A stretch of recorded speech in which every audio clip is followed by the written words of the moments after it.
En ce moment difficile, vous avez besoin de quelqu'un qui dira, chérie, nous vivrons ensemble, nous mourrons ensemble. Pas quelqu'un qui, quand les choses deviennent difficiles, se taille. Attention. Alors, parlons d'amour. Vous aimez ça? Quand on dit parlons de tirailleurs sénégalais, il n'y a personne qui vient. Mais quand on dit parlons d'amour, chacun vient prendre sa tranche. Alors c'est comment? Aujourd'hui, je suis parti faire un tour. Question de me changer les idées. Me relaxer un peu. Je suis allé marcher, et vous savez, m'alléger l'esprit. J'ai rencontré un petit que j'apprécie. Bel homme, courageux, travailleur, mais en difficulté. Le petit a épousé une très jolie fille. En tout cas, très jolie. Cette fille-là, avec Beyoncé, elles peuvent lutter.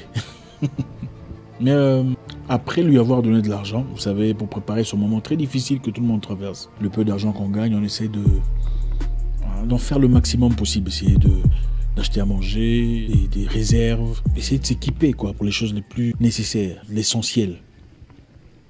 Parce qu'on ne sait pas quand est-ce que, voilà, on reprendra à la normale, on ne sait pas, on essaie de spéculer, mais bon, personne ne sait réellement. Le petit me dit, la fille a pris l'argent, elle est partie acheter des bijoux. Après qu'il lui ait demandé, qu'est-ce que tu as fait de l'argent que je t'ai donné? À peu près 1500 $ ou un peu plus, je crois. Elle dit, je suis allé acheter des bijoux. Bah, les bijoux étaient moins chers. Hein. Écoute, les bijoux coûtent moins cher maintenant. C'est pas le prix habituel. Je suis parti acheter des bijoux. Le petit était en pleurs. C'est bien triste. Quel contraste. Quand tu vois la fille, elle a cette élégance hors norme. Ah, moi, je n'ai pas honte de vanter les gens qui ont des qualités saillantes, des particularités qui sont là. Il faut savoir dire, bon, je trouve cette personne particulièrement sage.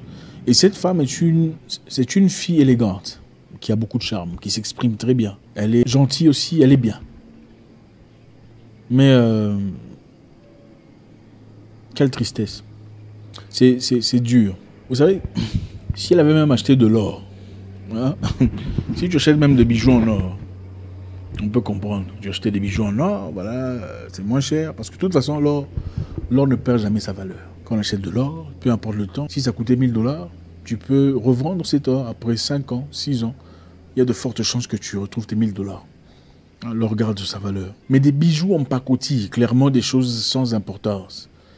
Quand tu dépenses autant d'argent, venant d'un jeune homme qui se bat très dur, en ce moment difficile pour tout le monde, pour essayer de joindre les deux bouts. Quel genre de situation voulez-vous pour votre vie? Vous savez, dans la vie, on n'épouse pas n'importe qui. On n'épouse pas n'importe qui. On peut sortir avec n'importe qui. Je le rappelle. Je n'aime pas trop discuter ce genre de sujet. Parce que voilà, beaucoup de gens peuvent vous aider. Mais je pense qu'à un moment donné, il est nécessaire peut-être de toucher une fois tous les 6 mois. Parce qu'il y a beaucoup de jeunes qui ont besoin d'aide. Beaucoup de femmes aussi d'ailleurs. Ce n'est pas tout le monde qu'on épouse. On peut sortir avec n'importe qui. Pour différentes raisons. Quand on épouse quelqu'un, on le fait stratégiquement, pour des raisons bien précises. En plus de l'amour, évidemment. Quelqu'un me disait, comment on choisit son épouse? Imaginez ce moment difficile. Imaginez-vous seulement, hein, ce moment difficile que nous traversons nous tous. Imaginez-vous, on n'a plus accès à l'argent. Ça devient compliqué, on ne peut plus avoir de l'argent. Vous allez à la banque vous refuse votre propre argent. Les choses changent, le prix de tout monte, grimpe. Nous nous retrouvons dans des conditions très compliquées. Quel genre de femme voudriez-vous être avec en ce moment-là? Imaginez seulement ce que nous sommes en train de traverser maintenant. Avec quel genre de femme voudriez-vous être? Là, je parle d'abord des femmes. Vous voulez une femme courageuse, n'est-ce pas? Voilà. Une femme qui ne va pas pleurnicher, oh non, mes ongles, tout ça, n'est-ce pas? Une femme capable de manger ce qu'il y a à manger, n'est-ce pas? Pas une femme qui réclame, non, moi je veux du camembert. Ou, je sais pas, des crevettes, n'est-ce pas? Vous voulez une femme capable de marcher des kilomètres avec vous, dormir quand on peut, marcher quand on peut, n'est-ce pas? Imaginez-vous un apocalypse zombie, tout ça, comme dans les films. Quand tout est par terre, rien ne marche, c'est la pagaille. Vous faites quoi avec une Beyoncé qui ne sait que chanter? Je ne parle même pas de la vraie Beyoncé. Vous faites quoi avec une fille qui n'est qu'intéressée par la beauté, les ongles, les choses sans importance? Oui, il vous faut une personne qui puisse réfléchir avec vous. Une personne capable de vous dire, chérie, les choses sont compliquées. Mais j'ai vu, on puise de l'eau là-bas. C'est à la montagne. C'est à 8 km. Mais moi, je veux y aller le temps que toi, tu partes chercher des maniocs. Ce côté-ci. On se retrouve le soir. sous l'arbre perché là-bas des goyaves. C'est ça une femme. Écoutez, on n'épouse pas n'importe qui. On n'épouse pas les gens par reconnaissance. Je peux comprendre dans des cas très compliqués. Mais seulement comme ça, c'est ta vie que tu hypothèques. C'est avec ta propre vie que tu es en train de jouer au loto. Un partenaire de vie n'est pas une copine ou une petite amie. Un partenaire de vie, c'est quelqu'un prêt à combattre à tes côtés. C'est un partenaire de guerre, c'est quelqu'un qui te comprend, c'est quelqu'un qui te complète, c'est quelqu'un qui a des éléments que toi, tu n'as pas. C'est quelqu'un qui connaît certains éléments que toi, tu ne connais pas. On n'épouse pas quelqu'un qu'on dépasse tout. Je sais que le français n'est pas bien formulé. On n'épouse pas quelqu'un qui n'a rien à nous apprendre, rien à nous apporter. On épouse quelqu'un qui connaît certains éléments qu'on ne connaît pas. Ou qui a certaines capacités que nous n'avons pas. Qui a peut-être un courage particulier. Qui a peut-être de la tolérance plus accentuée que la nôtre. Même pour les femmes. Il faut être stratégique dans la vie. Vous qui aimez les belles hommes. Ah, il est beau, tu l'as vu. Mon Dieu, il parle bien. Tu vois, manger, il parle bien. Là, dans le confinement, là, il faut manger, il parle bien maintenant. Hein? Et on n'est pas en train de vous dire qu'il faut épouser une personne qui a de l'argent, qui est nécessairement libre financièrement. Vous avez besoin d'une personne qui sait réfléchir, une personne qui puisse trouver des solutions aux difficultés auxquelles vous êtes confrontés. Vous êtes là en train de vous battre pour voir comment est-ce que vous allez survivre. Elle est là en train d'acheter des bijoux, ou lui est en train d'acheter des cigarettes, ou pour acheter du champagne. Vous allez aller où? La vie, c'est comme construire un château ou un building. Et pour construire un building, on a besoin des maçons, des charpentiers, des électriciens et tout le bazar. Maintenant, réfléchissez. Si votre objectif de vie était de construire votre vie, qui est le building de votre vie, et que vous n'aviez que 2 personnes avec qui construire votre vie, quelle est la personne que vous choisiriez pour remplir cette tâche? D'abord, pour les femmes, il faut comprendre une chose. On n'épouse pas quelqu'un nécessairement parce qu'il a de l'argent. Parce que vous savez quoi, l'argent vient et part. Hein? Personne n'est né avec l'argent. Hein? Bon, c'est vrai, il y a des gens qui sont nés dans des familles riches, mais ce n'est pas leur argent. Voilà pourquoi vous verrez des gens, voilà, papa avait de l'argent, papa est mort, il a hérité l'argent de papa, mais 3-4 ans plus tard, parce qu'il n'a pas appris comment ça fonctionne, il tombe en faillite. Vous faites quoi après? Vous le quittez pour chercher quelqu'un de meilleur? Voilà, ça ne marche pas. On cherche quelqu'un qui a du potentiel et la discipline. Du potentiel et la discipline. Pas seulement le potentiel. Parce qu'une personne qui n'a que le potentiel, évidemment, quand vous prêchez à cette personne, vous lui montrez la direction qu'il faut entreprendre, vous l'aidez à se lever. À partir du moment où il sera levé, il sera aussi parti. Mais une personne qui a du potentiel en plus de la discipline est une personne qui n'oublie pas d'où il vient. On cherche quelqu'un qui a du potentiel, qui a une idée, mais qui n'a peut-être pas les éléments, qui n'a peut-être pas les outils nécessaires pour construire son idée. Et vous venez compléter cette personne. Malheureusement, beaucoup de filles aujourd'hui sacrifient tout pour le confort. On ne cherche que quelqu'un qui a déjà réussi sa vie. Ah, il a des entreprises, il a des voitures. C'est facile, n'est-ce pas? Mais quand il perd ça, vous faites quoi?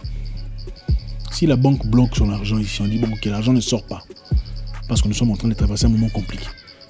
Vous faites quoi? Avez-vous déjà entendu parler de la crise financière de 1920? Parce que le vivant ici n'est pas nouveau. Hein. Il ne faut pas seulement prier, mais il faut s'apprêter. Parce que les choses peuvent vraiment se bouleverser. Ici, on va être choqué. Il n'y aura pas d'argent. Vous allez à la banque, on vous dit, ok, désolé, il n'y a pas d'argent. Tout le monde panique tellement que tout le monde va à la banque pour récupérer son argent au point où on ne peut plus donner d'argent à quelque chose. Et ça devient compliqué. Vous ne saviez pas. Mes frères et sœurs, allez sur YouTube. Regardez The Great Depression, la Grande Dépression. Dans les années 20. 10 ans de dépression, il n'y avait pas de nourriture, pas de pain, pas de lait, rien. Vous pensez que ce que nous traversons ici maintenant, c'est quoi? Dans des moments difficiles, vous avez besoin de quelqu'un avec qui vous pouvez travailler ensemble. Une personne qui comprenne vos défaillances. Pas seulement comprenne vos défaillances, mais une personne capable de pallier aux trous que vous avez, de colmater ces fissures que vous avez. Vous allez chercher une personne qui ressemble à Beyoncé. Ah, c'est ma meuf. Ah. La vie ne se limite pas seulement sur ça. Une femme a la capacité de vous élever de nulle part et de vous placer haut. Une femme peut vous aider à vous collecter, à vous pousser à aller de l'avant. Une mauvaise est capable de vous faire tomber du haut de l'Himalaya jusqu'au sol. Un homme est aussi capable de vous aider à vous épanouir, à vivre la plénitude de votre vie, à trouver les vraies raisons pour lesquelles vous existez et à vous encourager dans votre domaine, dans votre direction. Un paresseux aussi capable de vous sucer tout ce que vous avez comme capacité, comme potentiel et voir mourir très vite vos aptitudes. Réfléchissez-y. En ce moment compliqué, imaginez le pire. Si jamais le pire arrivait, si jamais vous vous retrouviez dans des conditions très compliquées, où il n'y avait pas d'argent, il n'y avait rien à manger, il n'y avait pas de... Quel genre de personne souhaiteriez-vous passer du temps avec? Quel genre de personne souhaiteriez-vous avoir à vos côtés? Courageuse, une personne qui supporte les douleurs, les difficultés, une personne brave, une personne qui puisse vous donner des recommandations, une personne prête à participer, à se salir les mains à vos côtés. C'est ça. Et un conseil gratuit. Réduisez vos dépenses. Hein? Nous ne savons pas encore où nous allons. Excusez ce truc-là, ça m'embête aussi. Réduisez vos dépenses. Ne dépensez pas votre argent dans les choses sans importance. Ça peut attendre. Vous voulez acheter une table, ça peut attendre. Attendez encore un peu. Vous voulez acheter une télévision plate, la nouvelle, très intéressante, à moins cher. Attendez encore un peu. Patientez. Nous traversons un moment particulièrement difficile. Et personne ne sait ce qui va vraiment se passer. Essayez de retirer une grosse somme d'argent si vous pouvez. Maintenant là. Une grosse somme d'argent. Les Africaines, il faut investir dans l'homme. Pas tout, hein. Mais beaucoup, malheureusement, vous les entendrez dire. Non, un homme. Si tu investis en un homme, aussitôt qu'il aura de l'argent, il sera parti. Non. Ça, c'est une façon très facile, des excuses très faciles pour ne pas vous investir. Je sais que beaucoup n'aiment pas s'investir dans des hommes qui n'ont rien. On le sait. Oui, certaines l'ont fait, ont été déçus. Ça ne veut pas dire que ça en fait une formule inévitable. C'est faux. Beaucoup des hommes, ne vous le diront peut-être pas, ont été aidés par des femmes envers lesquelles ils sont toujours reconnaissants aujourd'hui. Il ne faut pas nous mentir. Tout le monde aime le plat déjà cuit. Très peu veulent ou sont prêtes à aller chercher les oignons, les céleris, le sel et le reste. Très peu sont prêts à attendre que ça cuise, que ça soit prêt. Elles se disent, ah non, tu savais même les hommes aujourd'hui, après il va te quitter. C'est toujours comme ça que vous êtes. Mais vous voulez qu'on vous prenne dans la pauvreté, qu'on vous accepte comme ça. La beauté, l'élégance, le beau parler, c'est comme des épices à une nourriture. C'est comme le sel, le poireau, les céleris et tout le bazar. Vous pouvez manger le sel, mais vous ne vous en rasservirez pas. C'est impossible. Mais le poisson sans sel, ça peut passer. Vous pouvez manger du pain sans beurre. Ça peut passer. Le beurre sans pain ne vaut rien. Donc la beauté, c'est le beurre. L'élégance, ne sont que des épices. Vous pouvez trouver quelqu'un qui n'a pas toutes ces choses-là, mais capable de vous apporter la substance nécessaire pour avancer dans la vie. La vie n'est pas un sprint. C'est un marathon. C'est une longue course. Bob Marley a dit, tout le monde te fera pleurer, mais cherche celui ou celle qui en valent la peine. J'espère que vous allez bien. Je vous souhaite une excellente soirée. Toujours en communion. J'espère vous parler très bientôt dans une nouvelle vidéo. Laissez un commentaire, vous savez comment ça se passe. À bientôt. Au revoir. En ce moment difficile, vous avez besoin de quelqu'un qui dira, chérie, nous vivrons ensemble, nous mourrons ensemble. Pas quelqu'un qui, quand les choses deviennent difficiles, se taille. Attention, il y a des gens qui sont avec vous, pas parce qu'ils vous aiment nécessairement, mais parce qu'ils aiment la situation autour de vous. En effet, c'est eux-mêmes qu'ils aiment. Mais c'est le reflet de ce qu'ils voient autour de vous qui les garde autour de vous. Faites attention.